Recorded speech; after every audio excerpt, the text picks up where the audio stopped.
আসসালামু আলাইকুম শিক্ষার্থী বন্ধুরা, আশা করি তোমরা অনেক ভালো আছো। গণিত শেখো, স্বপ্ন দেখো। গণিত সায়েন্সের রানী বলা হয়। আর এই গণিতের ভীতি দূর করার জন্য আমরা প্রতিনিয়ত নতুন নতুন জিনিস নিয়ে তোমাদের সামনে চলে আসছি। আজকেও তোমাদের লার্নিং ফার্স্ট পেজ থেকে একটা গুরুত্বপূর্ণ সৃজনশীল নিয়ে তোমাদের সামনে আসলাম। আশা করি তোমরা আমাদের সঙ্গে থাকবে। দেখো শিক্ষার্থী বন্ধুরা, দেখো sec a plus tan equals to 5 divided by 3 এবং sin theta plus cos theta equals to p। ক নাম্বার আমাদের কি বলেছে? দেখো sin 60 degree minus alpha equals to half হলে sec আলফা এর মান নির্ণয় করতে হবে। খ নাম্বার কি বলেছে? sin theta sin a plus cos a এর মান নির্ণয় করো। গ number 2p minus 1 equals to √3 হলে থিটা এর মান নির্ণয় করো যেখানে থিটা সূক্ষ্মকোণ। শিক্ষার্থী বন্ধুরা দেখো, এই সৃজনশীল কোশ্চেনটা কিন্তু আসলে কুমিল্লা বোর্ড 2025 সালে কিন্তু আসছে। তো সৃজনশীল প্রশ্ন কিন্তু অনেক গুরুত্বপূর্ণ, বিশেষ করে ত্রিকোণমিতি কিন্তু আসলে প্রায় সবগুলোই একই একই ধরনের আর কি। হ্যাঁ, চলো আমরা করে ফেলি।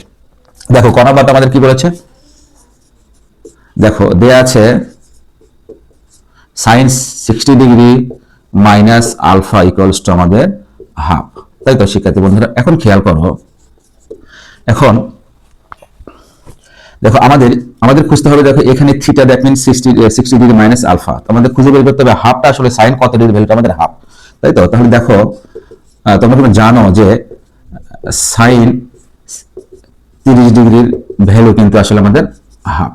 ওকে, তাহলে দেখো আমরা উভয় দিক থেকে সাইন অমিট করতে পারি। তাহলে দেখো minus alpha equals to 30 degree. দেখো শিক্ষার্থী বন্ধুরা, আমাদের যে কাজটা করতে পারি, এটাকে এই পাশে নিয়ে যাই, পক্ষান্তর করলাম। Minus alpha equals to minus 30 degree, minus minus উভয় দিক থেকে চলে গেল, তাহলে আমাদের লিখতে পারি 30 ডিগ্রি। এটাই নির্ণয় মান।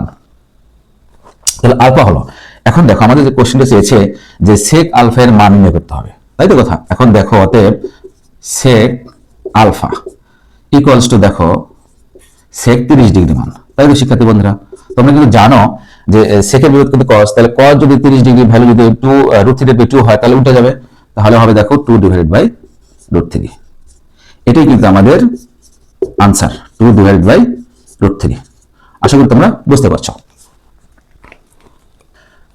দেখো শিক্ষার্থী বন্ধুরা, এবার আমরা খ নাম্বারটা শুরু করব। দেখো খ নাম্বারটা শুরু করার জন্য আমাদের দেখো দুটো উদ্দীপক দেওয়া আছে, দুটো তথ্য দেওয়া আছে। এই দুটো তথ্য দেখো প্রথমটা নিয়ে আমরা কাজ করব। তো চলো খ নাম্বারটা দেখো দেয়া আছে আমাদের sec a plus tan a equals to আমাদের দেখো 5 ডিভাইডেড বাই √3, তাই তো শিক্ষার্থী বন্ধুরা? আচ্ছা, আমরা কিন্তু জানি যে sec এর সাথে tan এর কিন্তু একটা সম্পর্ক আছে। সেই সম্পর্কটা কি দেখে আমরা লিখে নিই। আমরা জানি যে দেখো sec square a minus tan square a equals to আমাদের 1, তাই তো শিক্ষার্থী বন্ধুরা? এখন দেখো খেয়াল করো, এখানে a plus b into a minus b, তার মানে আমরা লিখতে পারি দেখো sec a plus tan a into sec a minus tan a, অর্থাৎ 5 ডিভাইডেড বাই 3। তোমরা কিন্তু জানো যে a স্কয়ার মাইনাস b স্কয়ারের যে মেইন ফর্মুলাটা a plus b into a minus b, তাই তো শিক্ষার্থী বন্ধুরা? এখন খেয়াল করো, এখন দেখো আমাদের যে ভ্যালুটা দেওয়া আছে, দেখো sec a প্লাস tan, অর্থাৎ এই ভ্যালুটা আমাদের কিন্তু দেওয়া আছে। এই ভ্যালুটা দেওয়া আছে তোমার হচ্ছে 5 ডিভাইডেড বাই 3। তো ঠিক আছে, তাহলে আমরা এখানে আমরা বসিয়ে দিলাম 1। তাহলে দেখো এখানে 5 divided by 3 into sec a minus tan a equals to আমাদের 1 দিলাম। ওকে, তাহলে দেখো ওই পাশে যখন আমরা লিখবো তখন আমরা কি লিখতে পারি? sec a minus tan a equals to 3 divided by 5। তাহলে শিক্ষার্থী বন্ধুরা, এখন দেখো এটা যদি আমাদের যে তথ্যটা দেওয়া আছে, এটা যদি আমরা 1 নম্বর সমীকরণ দিই, এটা যদি 2 নম্বর সমীকরণ দিই, তাহলে দেখো আমরা কি লিখতে পারি? দেখো সমীকরণ 1 প্লাস 2 যোগ করলাম। দেখো sec a plus tan a, এটা 1 নম্বর সমীকরণ বাম পক্ষ। 2 নম্বর সমীকরণ বাম পক্ষ কি লিখতে পারি? sec a minus tan a।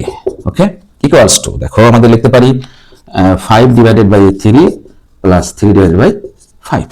ওকে, এখন দেখো শিক্ষার্থী বন্ধুরা, tan চলে গেল কিন্তু, কেমন? তাহলে ওই পাশটা আমরা কি লিখতে পারি?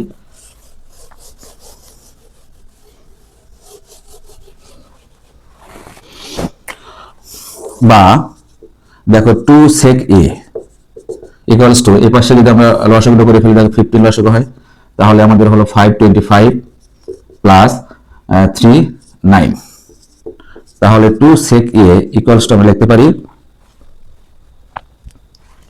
34 is divided by 15। তাহলে দেখো এখান থেকে আমাদের যদি sec থিটা ইকুয়াল টু আমরা কত লিখতে পারি 34 is divided by 2 into 15, তাহলে আমরা যদি এখন দেখো কত লিখতে পারি 17, যদি লঘিষ্ঠ আকারে প্রকাশ করি তাহলে আমরা লিখতে পারি এটা, বা sec a equals to আমাদের 17 is divided by 15।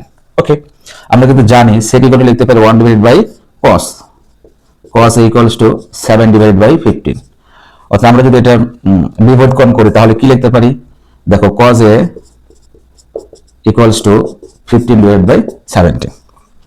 তাই শিক্ষার্থী বন্ধুরা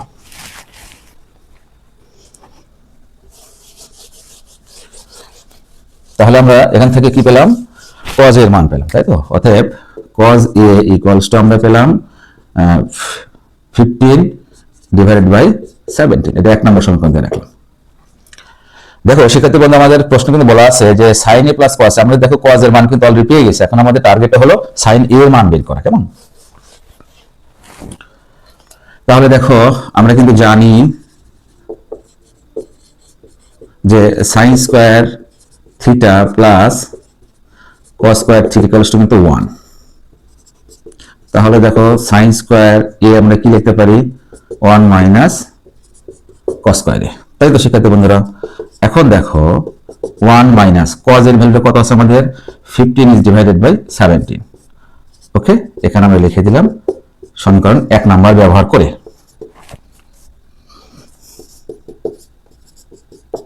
1 মাইনাস এটাকে যে বর্গকে আমরা করে নিই তাহলে লিখতে পারি দেখো 225 289, আমরা যদি এখানে লসাগু করে লিখতে পারি তাহলে দেখো লিখতে পারি 289 মাইনাস 225। এখন দেখো খুব ইজি সিম্পল ক্যালকুলেশন আমরা এটা করে ফেলবো, দেখো 64 is divided by 289। এখন উভয় পাশে আমরা যদি বর্গমূল নিয়ে নিই তাহলে আমরা কি লিখতে পারি 18 divided by 17, এখানে লিখে দিব বর্গমূল করে। ফাইনালি আমরা কি লিখতে পারি sin a equals to 8 divided by 17, এটা নাম্বার 2। দেখো শিক্ষার্থী বন্ধুরা আমাদের cos এর মানও পেয়ে গেলাম sin এর মানও পেয়ে গেলাম, জাস্ট আমরা প্রদত্ত রাশিটাকে লিখে ফেলবো, কেমন।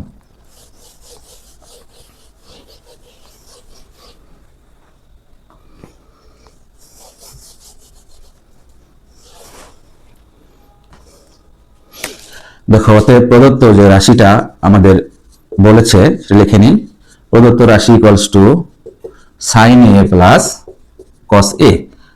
sin এর ভ্যালুটা কত সমীকরণ দিয়ে ব্যবহার করবো আমরা দেখো 8 ডিভাইডেড বাই 17, আর cos এর ভ্যালুটা দেখো এখানে এক নম্বর সঙ্গে ব্যবহার করবো 15 ইজ ডিভাইডেড বাই 17, আমরা লিখে দেবো 1 নাম্বার ও 2 নাম্বার ব্যবহার করে।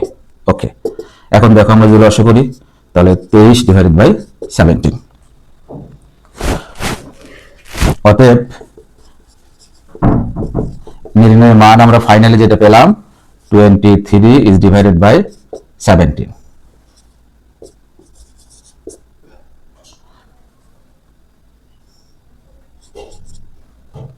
ওকে, দেখো শিক্ষার্থী বন্ধুরা এই সৃজনশীল প্রশ্নের গ নম্বরটা আমরা সমাধান করবো। গ নম্বরটা করার জন্য দেখো আমাদের উদ্দীপকের এটা কাজে লাগাবো sin theta plus cos theta equals two p, যেহেতু আমাদের বলা আছে 2p - 1 equals two square root 3 হলে থিটার মান আমাদের নির্ণয় করতে হবে। তাহলে দেখো আমরা আগে লিখে নিই কি আছে, দেখো sin theta plus cos theta equals two p, অতএব দেখো 2p - 1 ইকুয়ালস টু রুট 3। দেখো এখানে আমরা p মান বসিয়ে দিলাম, p এর মান হলো দেখো sin theta plus cos theta minus 1 equals to root 3। এখন কি হবে 2 দিয়ে আমরা গুণ দিয়ে দিলাম, দেখো sin theta plus 2 cos theta minus 1 equals to আমাদের রুট 3। এখন দেখো শিক্ষার্থী বন্ধুরা এই জায়গাতে আমরা একটা কাজ করব,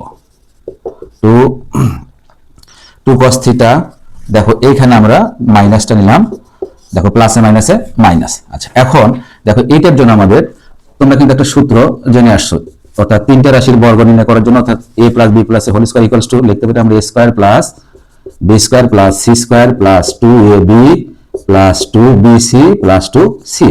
দেখো শিক্ষার্থী বন্ধুরা, এই সূত্রটা আমরা এখানে প্রয়োগ করব। That means a equals to 2 sin a, b equals to 2 cos theta আর c ইকুয়ালস টু -1। এখন দেখো 2 sin, that means a square plus b 2 cos theta, b square plus c অর্থ -1 দিয়ে নিলাম। তাহলে দেখো a square plus b square plus c square, তারপর আমরা কি লিখবো 2ab। সেটাতে তোমরা খেয়াল করো 2a that means আমরা এখানে ধরেছি 2 sin theta R b that means 2 cos theta। তাহলে 2ab হলো প্লাস 2bc, b তোমরা জানো যে cos থিটা আর c এ -1। তাহলে দেখো 2ab 2bc। এবার আমরা লাস্ট টার্মে লিখব 2ca, a 2 sin theta equals to আমাদের এখানে আমাদের যেহেতু বর্গ করে ফেলছি, দেখো এখানে একটা লাইন আমরা করতে পারি বর্গ তাহলে a square plus b square plus c square plus 2ab plus 2bc plus 2ca equals to 3। ওকে, এখন দেখো শিক্ষার্থী বন্ধুরা, আমরা জাস্ট ক্যালকুলেশন করব। 4 sin square theta plus 4 cos square theta মাইনাসের উপর স্কয়ার, যেহেতু জোর পাওয়ার আছে তাহলে প্লাস হয়ে গেল। এখন দেখো 2 দুগুণে 4 4 দুগুণে 8, তার মানে 8 sin theta cos theta minus, দেখো প্লাস মাইনাসে minus 4 cos theta minus 4 sin theta equals to আমাদের 3। ওকে, এখন দেখো আমরা সহজ ক্যালকুলেশন গুলো করে ফেলবো, তাহলে দেখো আমাদের অঙ্কটা হয়ে যাবে।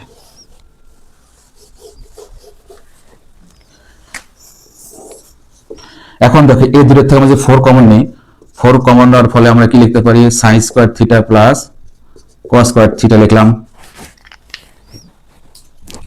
তারপরে কি আসে আমাদের, দেখো এখানে কিন্তু +1 plus 8 sin theta cos theta -4 cos theta -4 sin theta equals to আমাদের 3। এখন দেখো শিক্ষার্থী বন্ধুরা, যে sin square theta plus cos square theta equals two কিন্তু 1, তার মানে আমরা 4 লিখতে পারি একদম।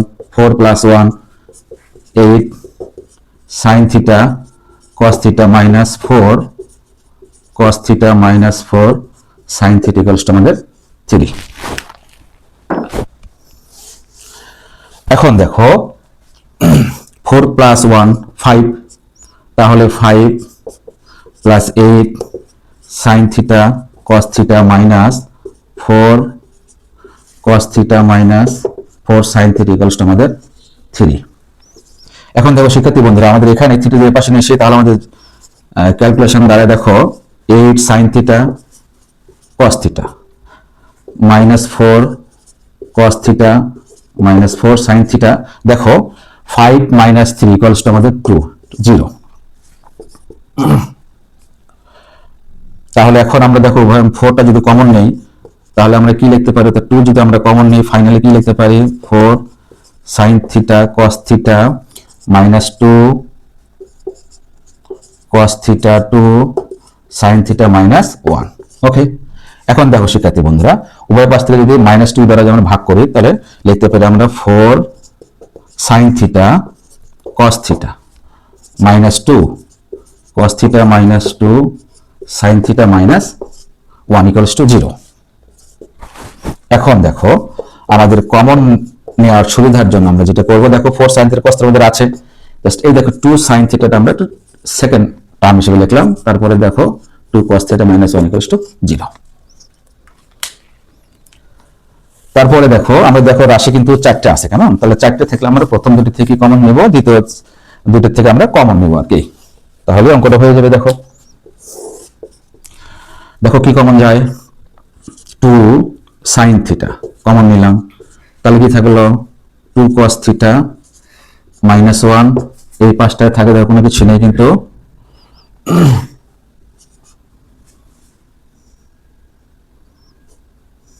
দেখো এখানে আমাদের 2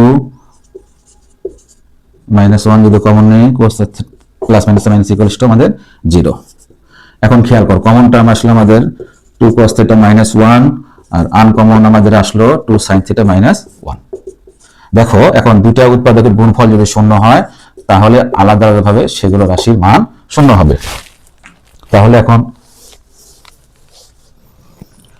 দেখো লিখতে পারি 2 cos θ -1 ইকুয়ালস টু 0 অথবা 2 sin θ -1 ইকুয়ালস টু 0। দেখো শিক্ষার্থী বন্ধুরা এখান থেকে আমাদের দেখো cos θ এর মান হবে 1/2, এখানে sin θ এর মান হবে 1/2। এখন দেখো তোমরা খুব সহজে বুঝতে পারছো যে এই পাশে cos নিয়ে আসতে হবে। তাহলে cos কত ডিগ্রি মান হাফ আছে বলো তো 60 ডিগ্রি দিলাম, উভয় দিক থেকে চলে গেল, তাহলে দেখো cos cos বাদ গেল, তার মানে আসলো তোমার 60 ডিগ্রি। অনুরূপ ভাবে দেখো এই পাশটায় sin কত ডিগ্রি মান হাফ আছে, sin 30 ডিগ্রি মান কিন্তু হাফ, ফাইনালি অতএব লিখতে পারি 30 ডিগ্রি। দেখো যেখানে বলা আছে থিটা সূক্ষ্ম কোণ, দুটি মানে কিন্তু দেখো 90 ডিগ্রি চাইতে ছোট, সুতরাং নির্ণেয়